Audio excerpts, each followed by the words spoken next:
Bismillahirrahmanirrahim. Seperti kisah Barsiso yang diceritakan bahwa dia didatangi seseorang yang serupa iblis begitu ya. Cerita para salaf begitu. Orang-orang soleh begitu diceritakan bahwa Barsiso ini adalah orang yang rajin ibadah kepada Allah Subhanahu wa taala. Kemudian semakin rajin seorang itu beribadah, tentu semakin besar juga setan yang datang kepadanya. Itu emang sudah begitu. Semakin tinggi pohon, maka semakin kencang angin yang bertiup kepadanya. Paham atau tidak? Semakin tinggi pohon, semakin kencang angin yang bertiup kepadanya. Jadi kalau ingin derajat kamu tinggi, siap-siap setannya lebih gede. Kalau pengen derajatnya lebih tinggi, siap-siap setannya lebih gede. Kalau nggak mampu untuk melawan setannya, siap-siap derajat kamu turun, bukan malah ke level yang sebelum kamu, tapi bisa ke level yang paling bawah. Begitu juga dalam bisnis. Kalau mau kaya, siap-siap ada orang yang sikut-sikutan. Siap-siap begitu. Kalau organisasi kamu mau maju, siap-siap juga organisasi lain akan berkata yang tidak baik tentang organisasi kamu. Ya begitu saja, semua manusia itu memang sudah begitu. Akhirnya Barsiso bingung. Barsiso ini rajin ibadah, tapi dia katakan waktunya makan saya makan, waktunya minum saya minum, waktunya istirahat saya istirahat. Tapi ini kok ada orang musafir datang ke tempat kami, tidak ada makan, tidak ada minum, tidak pakai tidur, dia ibadah saja, kerjaannya nangis saja, padahal itu setan. Barsiso mendekat kepadanya, kemudian bertanya, apa kuncinya wahai Syekh? Kenapa kamu bisa khusyuk sekali dalam beribadah? Apa kata setan ini? Wahai Barsiso, saya ini mengatakan kepada Allah, ya Allah, minta ampun, minta maaf, istighfar, saya banyak dosa. Saya pernah melakukan zina, saya pernah minum minuman keras, saya melakukan hal-hal yang tidak baik, saya melakukan hal-hal yang dilarang oleh Allah. Maka ketika saya minta ampun kepada Allah, ya Allah, saya minta ampun kepadamu karena saya pernah melakukan ini, pernah melakukan itu. Sementara kamu beristighfar kepada Allah, minta ampun kepada Allah, dosa aja nggak pernah ngelakuin. Kira-kira bisa khusyuk nggak? Misalnya kamu berjumpa dengan teman kamu, tiba-tiba maafin ya, padahal nggak pernah ketemu sama sekali, misalnya, atau bukan sama teman kamu, sama orang yang belum pernah kamu kenal, tiba-tiba berjumpa di majelis ini, tiba-tiba maafin saya banyak sekali dosa, banyak sekali kesalahan kepada kamu. Kira-kira orang gila atau bukan itu? Gila lah, nggak nyambung. Kenal enggak, apa enggak, tiba-tiba minta maaf. Tapi kalau sama orang yang benar-benar kamu kenal dan kamu sering menyakiti dia, kemudian kamu minta maaf kepadanya, minta maaf itu datangnya pasti dari dalam hati. Maka kata setan ini pada Barsiso, saya setelah melakukan maksiat, saya minta ampun sama Allah, ikhlas dari hati saya, dan saya bisa membayangkan apa yang pernah saya lakukan sehingga membawa kepada hati saya, lalu saya menangis. Sementara kamu minta ampun kepada Allah yang ada dalam hati kamu, setiap hari kamu sholat, setiap hari kamu ibadah, setiap hari kamu mengajar, setiap hari kamu berbuat baik, setiap hari kamu beramal. Bagaimana mau khusyuk?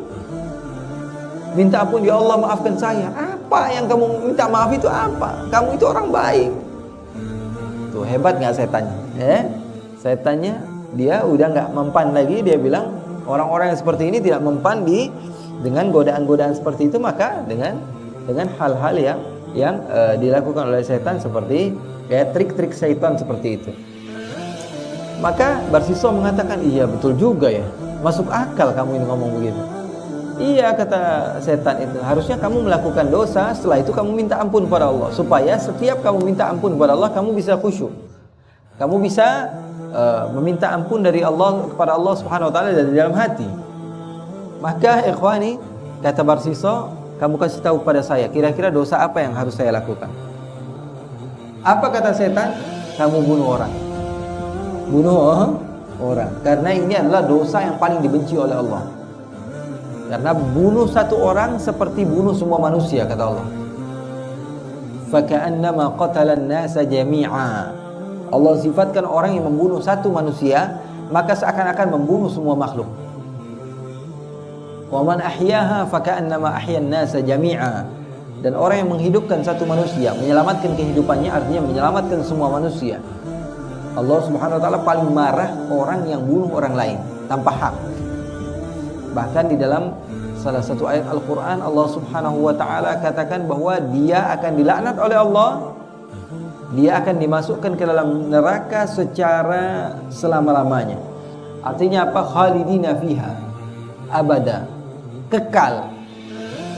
Bukan syirik, bukan dosa syirik saja, tapi dosa bunuh orang juga bisa menjadikan seseorang kekal. Sebagian ulama mengatakan bahwa betul-betul kekal, walaupun dia memiliki amalia-amalia yang baik, karena dosanya yang begitu besar, sesuai dengan firman Allah, khalidan fiha wa ghadiballahu alaihi wa la'anahu wa a'adda lahu 'adaban alima.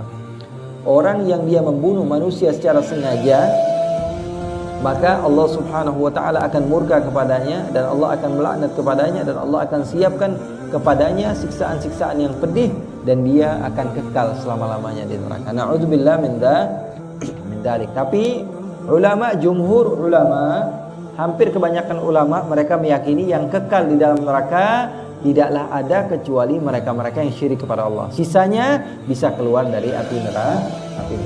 Tapi ini ancaman juga bagi kita. Jangan sampailah Allah menyelamatkan, mudah-mudahan Allah menyelamatkan tangan kita daripada kesengajaan atau ketidaksengajaan di dalam membunuh manusia karena dosanya begitu besar di sisi Allah. Bahkan ikhwani, kalau kita mau tahu, Rasulullah SAW dakwahnya beliau selama 10 tahun, hampir 100 peperangan atau 80 atau 90 peperangan, itu yang terbunuh dari orang-orang yang non muslim itu kurang dari 2000 kata ulama sejarah. Kurang dari 2000 selama 10 tahun, dan hampir 100 peperangan. Bayangin, kalau kita dalam satu peperangan mungkin udah ribuan orang yang meninggal. Ini hampir 100 peperangan. Dari jumlah musuh-musuh Rasulullah yang jutaan, tidaklah meninggal di antara mereka, kata ulama, kecuali kurang dari 2000 manusia. Artinya apa?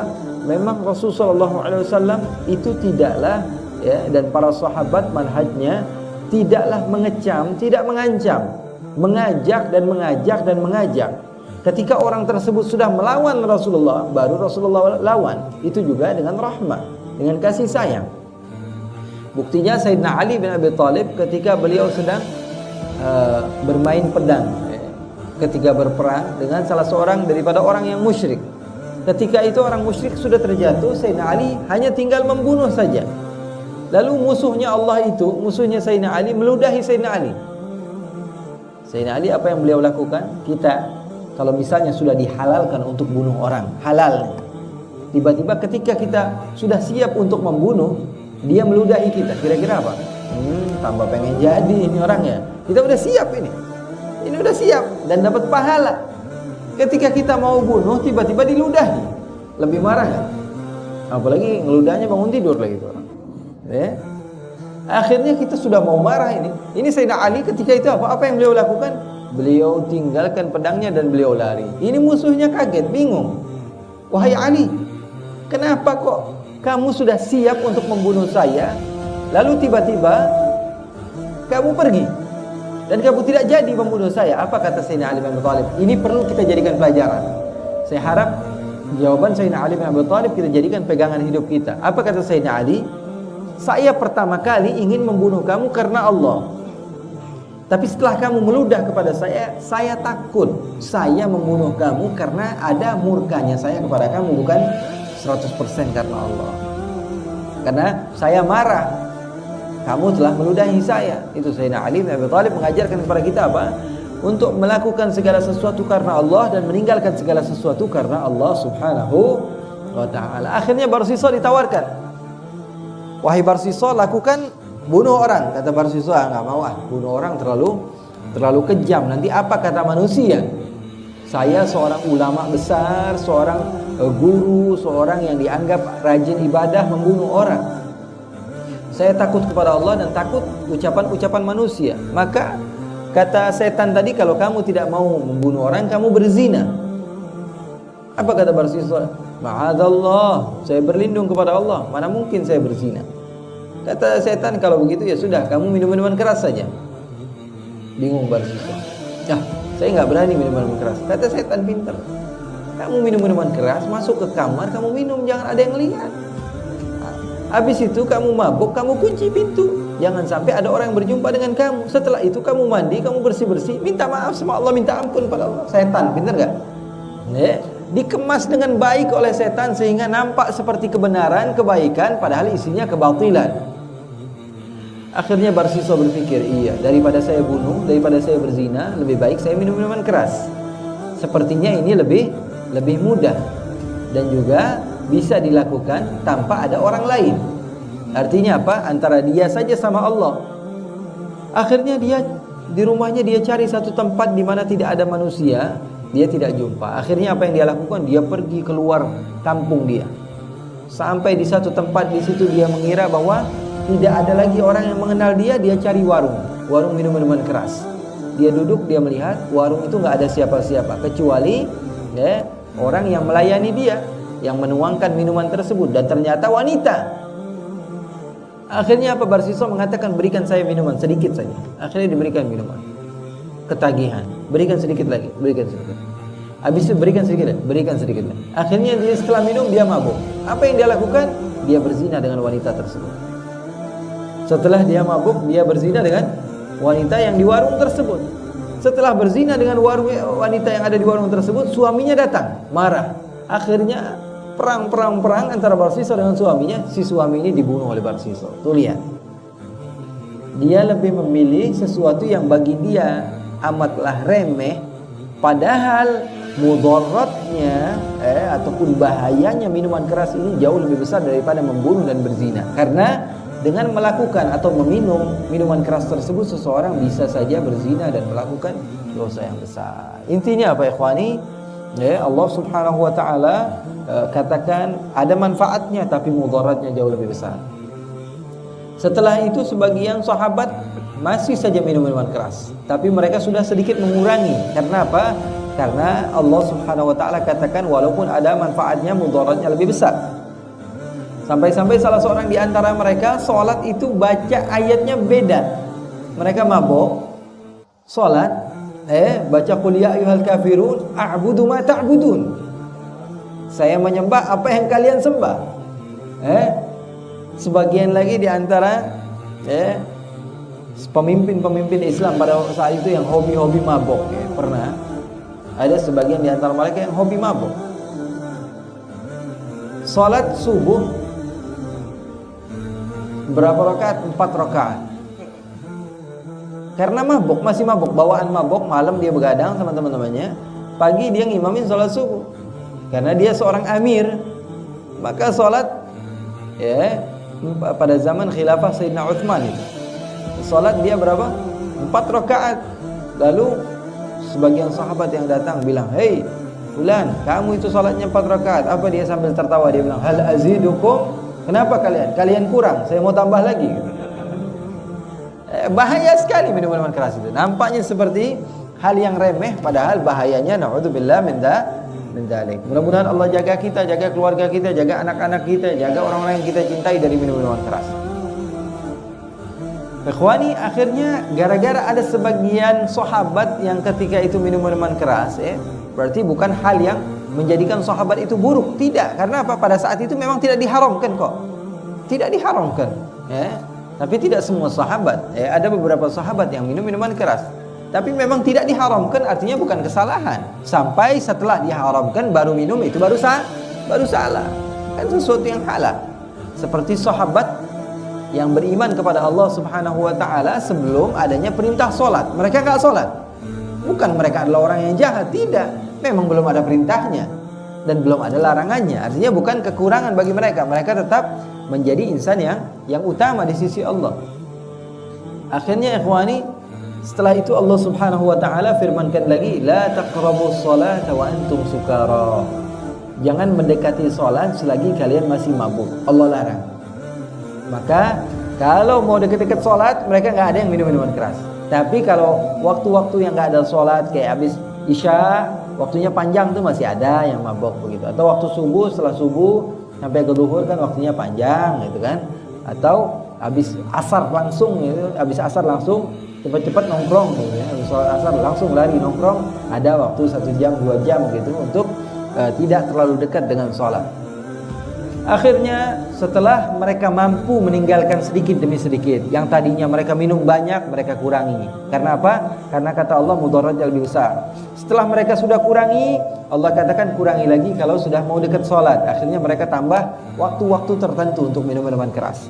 Kemudian setelah itu Allah katakan innamal khamru wal maisiru wal ansab wal azlamu rijsun min amali syaitan fajtanibuh, tinggalkan.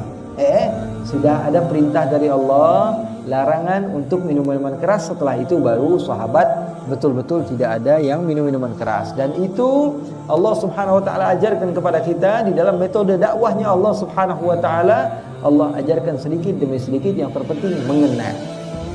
Dakwah nggak mesti langsung banyak, tapi hasilnya berubahnya saat itu doang. Setelah itu berubah lagi orang. Tidak, tapi dakwah melalui ajaran Allah Subhanahu wa taala dan ajaran baginda Rasul sallallahu alaihi wasallam, Allah Subhanahu wa taala ajarkan kita untuk perlahan, mengajak orang itu perlahan. Apalagi kalau sudah menjadi adat dia, gitu ya. Kalau memang dia memang ada ingin perubahan pada dirinya, pasti dia bakalan tinggalkan. Pasti dia akan tinggalkan, kecuali memang orang-orang yang Allah tidak inginkan kebaikan, tentu mereka akan susah sekali untuk meninggalkan hal-hal yang tidak baik seperti itu.